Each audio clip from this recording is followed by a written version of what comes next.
Welcome back दोस्तों। आज मैं आपके सामने रिसेंटली थिएटर में रिलीज हुई कनेक्ट मूवी लेकर आया हूँ, जो मुझे बिल्कुल भी कनेक्ट नहीं हुई। इस मूवी को देखने के मेरे 3 रीजंस है।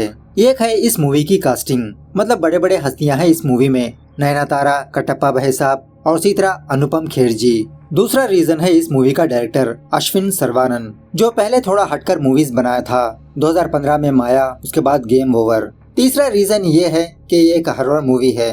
मूवी का ड्यूरेशन सिर्फ 1.5 घंटे का है। आई रिक्वेस्ट यू, मूवी को बिल्कुल भी मत देखिएगा। बहुत ही सर दर्द कहानी है, वही घिसी पिटी रूटीन कहानी, नथिंग चेंज एट ऑल। और मुझे ये बात समझ में नहीं आई कि इस घटिया फिल्म में ये बड़े बड़े स्टार्स कैसे एक्ट किया। घंटा कहानी ही नहीं इसकी जात का। और ऊपर से ये मूवी लॉकडाउन के दरमियान में चलती है। सारा सब कुछ फेस कैम में चलता रहता है, मतलब वीडियो कॉलिंग के जरिए से। हमारे यहाँ ये मूवी सिर्फ 4 दिन ही थिएटर में रुकी। मूवी का बजट तो 20 करोड़ है, लेकिन सिर्फ 5 या 6 करोड़ कमा के दिया। खैर, अगर आप ये सोचकर मूवी देखेंगे कि मुझे कुछ हॉरर इवेंट्स देखने को मिलेंगे, तो आप अपना मुंह गोबर में डालने के बराबर है। मैं भी मुंह काला करके ही आया, मतलब सोचा कि कुछ हॉरर इवेंट्स देखने को मिलेंगे, रातों की नींद उड़ जाएगी। लेकिन घंटा यार, भरोसे वालों ने भरोसा ही तोड़ दिया। आप लोगों की रिक्वेस्ट पर ही मैं इस मूवी को लाया हूँ। और हाँ, आप इमेजेस पर ध्यान मत दीजिए। मैं फिलहाल कैमरा प्रिंट के इमेजेस को यूज नहीं करने वाला, बस स्टोरी को सुनते रहिए। और ज्यादा टाइम वेस्ट भी नहीं करूंगा, फटाफट से इस मूवी की कहानी सुना देता हूँ। उससे पहले लुटा दो प्यार फॉलो इंस्टाग्राम। मूवी की शुरुआत में एक छोटी सी फैमिली को दिखाया जाता है। नयनतारा का नाम है सुजैन, उसके हस्बैंड का नाम होता है डॉक्टर जोसेफ। इन दोनों की 12 या 13 साल की बेटी होती है, जिसका नाम होता है एना। प्यार से ये लोग अम्मू कहकर बुलाते हैं। सुजैन के फादर का नाम होता है आर्थर। ये चारों अपनी लाइफ में बहुत ही खुश होते हैं। और इसी तरह एना को म्यूजिक से बहुत प्यार होता है। ये अपनी माँ से ज्यादा अपने फादर को बहुत लाइक करती रहती है, क्योंकि जोसेफ हमेशा अपनी बेटी की ही सपोर्ट करते रहता है, चाहे वो जो भी कुछ भी करे। अब उसी तरह एना म्यूजिक सीखने के लिए फॉरेन जाना चाहती है, लेकिन सुजैन इसकी परमिशन नहीं देती। बाद में डिसाइड होता है कि आफ्टर 3 इयर्स ये जा सकती है। खैर, उसके बाद इंडिया में कोरोना वायरस की वजह से लॉकडाउन हो जाता है।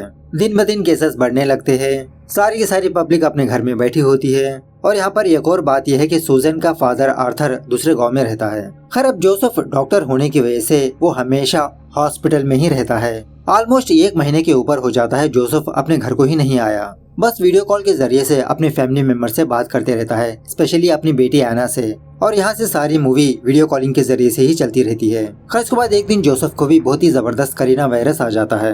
हॉस्पिटल की एक डॉक्टर सुजैन को वीडियो कॉल करके जोसेफ की हालत को दिखाने लगती है। सच में जोसेफ बहुत ही सीरियस कंडीशन में होता है। बहुत ही मुश्किल से जोसेफ सुजैन और अपनी बेटी एना से बात करने लगता है। कुछ ही समय में जोसेफ की मौत हो जाती है। ये देखकर स्पेशली एना बहुत रोने लगती है। उसके बाद सीन कुछ हफ्तों बाद शिफ्ट होता है। एना को इच्छा होती है कि एना अपने फादर की आत्मा से बात करे, क्योंकि एना जोसेफ के आखिरी समय में उसके साथ नहीं थी, उससे ढंग से बात नहीं कर पाई। वो अभी भी अपने फादर को मिस कर रही है। सो एना एक जादूगरनी को कांटेक्ट करती है, मतलब वीडियो कॉल के जरिए से। वीडियो कॉल में ही वो औरत एना से कहने लगती है कि तुम एक ओइजा बोर्ड लेकर मैं जैसा बोल रही हूँ वैसा करती जाओ। इस तरह से एना को एक अजीब का मंत्र बोलने लगती है। ये मंत्र पढ़ते हुए अपने फादर को याद करने के लिए कहती है, अपने फादर की आत्मा को बुलाने के लिए कहती है। एना उसी तरह से बुलाने पर घंटा कोई भी नहीं आता। तभी एना ये देखती है कि वीडियो कॉल में वो औरत कुछ अजीब की हरकतें कर रही है, मतलब कुछ अजीब की मंत्र पढ़ती रहती है, कुछ योगा टाइप वगैरह करती रहती है। इस तरफ एना के घर में कुछ अजीब के इंसिडेंट्स पेश आने लगते हैं, वही फालतू के दरवाजा ओपन होना बंद होना। खैर, दूसरे दिन जब सुजैन एना के कमरे में आती है तो एना की तबीयत कुछ ठीक नहीं होती। सुजैन फौरन एक डॉक्टर को कॉल करती है और ये सोचने लगती है कि शायद एना को कोरोना वायरस हुआ। डॉक्टर के कहने पर सुजैन एना को उसके ही कमरे में क्वारंटीन कर देती है। उसके बाद सुजैन यही बात अपने फादर को बताती है कि पापा, शायद एना को कोरोना वायरस हुआ। आर्थर कहने लगता है कि सुजैन, मुझे एक बार एना को दिखाओ, मुझे एना को देखना है। सुजैन अपना लैपटॉप लेकर जब एना के कमरे में जाती है तो एना अपने कमरे में मौजूद नहीं होती। तभी सडनली एना सुजैन के सामने आकर उसे अपने कमरे से बाहर ढकेल देती है। सारा दिन एना अपने कमरे में ही बैठी रहती है, बाहर ही नहीं आती। सुजैन डॉक्टर से यही बात बताने लगती है। डॉक्टर सुजैन को समझाने लगती है कि तुम फिक्र मत करो, ऐसा होता है, उसे थोड़ा टाइम दो।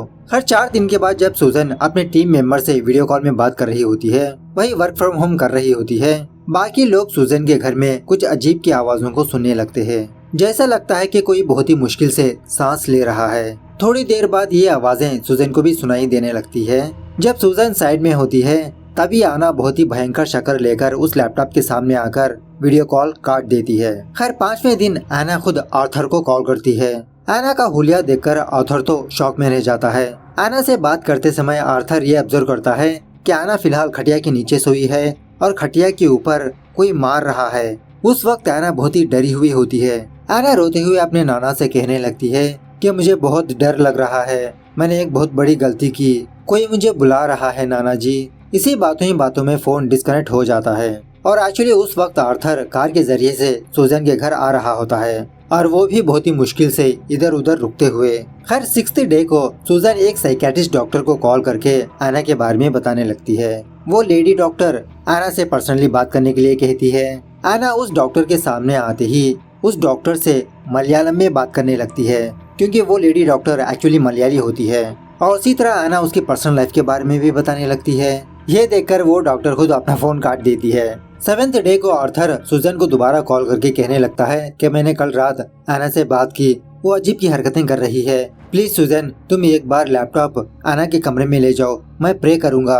और एक्चुअली यहाँ पर सुजन गॉड पर उतना ज्यादा बिलीव नहीं करती, मतलब ये प्रेयर वगैरह इस पर। जब सुजन आना के कमरे में जाती है वो नजारा देखकर शॉक में रह जाती है।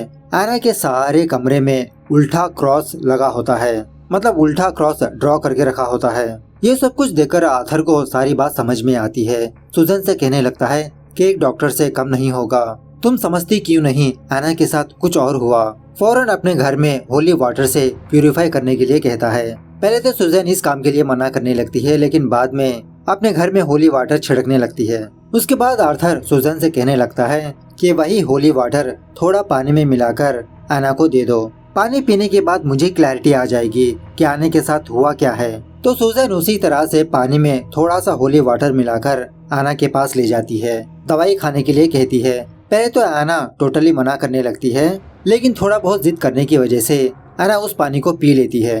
बाद में आना कुछ अजीब की हरकतें करते हुए उस पानी को वॉमिटिंग कर देती है। खास के बाद सुजन अपने फादर के कहने पर फादर एलेक्स को अपने घर बुलाती है। आज एक टेस्टिंग के तौर पर पहले तो वो फादर आना के कमरे में जाकर उसको कुछ खिलाता है। जब फादर एलेक्स और सुजन उस कमरे से चले जाते हैं, अब सुजन का लैपटॉप तो आना के कमरे में ही मौजूद होता है और वो भी वीडियो कॉल के जरिए से। तो आर्थर ये देखता है कि आना ने वो चीज नहीं खाई, फटाफट से उस चीज को थूक देती है। आर्थर पूछने लगता है कि बेटा ये तुमने क्या किया। आना बहुत ही ऊंची आवाज में आर्थर से कहने लगती है कि आना अब यहाँ पर नहीं है, उसको मरे हुए 2 दिन बीत चुके हैं। उसी रात आर्थर सुजन से यही बात कहने लगता है कि आना के बॉडी में कोई और है, वो हमारी आना नहीं है। बेटा तुम फौरन आना को लेकर इस घर से निकल जाओ, फौरन चर्च जाओ। लेकिन ये बेवड़ी सुजन अपने फादर की बातों पर यकीन ही नहीं करती। बातों ही बातों में दोबारा वो फोन डिस्कनेक्ट हो जाता है। जब दोबारा वीडियो कॉल कनेक्ट होता है तो आर्थर ये देखता है तो आना बहुत ही भयंकर शक्ल लेकर स्पाइडरमैन की तरह ऊपर चिपकी होती है। खर्च के बाद दूसरे सीन में अनुपम खेर का इंट्रोडक्शन होता है। इसका नाम है फादर अगस्टीन। अगस्टीन आना को देखकर सुजन और आर्थर से कहने लगता है आपकी बेटी के बॉडी में एक डीमन बसा है, उस डीमन का काम ही यही होता है कि वो लोगों को नुकसान पहुंचाए। चर्च के लोगों से मुझे ये बात पता चली कि आपकी बेटी आना अपने मरे हुए फादर की आत्मा से बात करना चाहती थी, वहीं से ये सब कुछ स्टार्ट हुआ।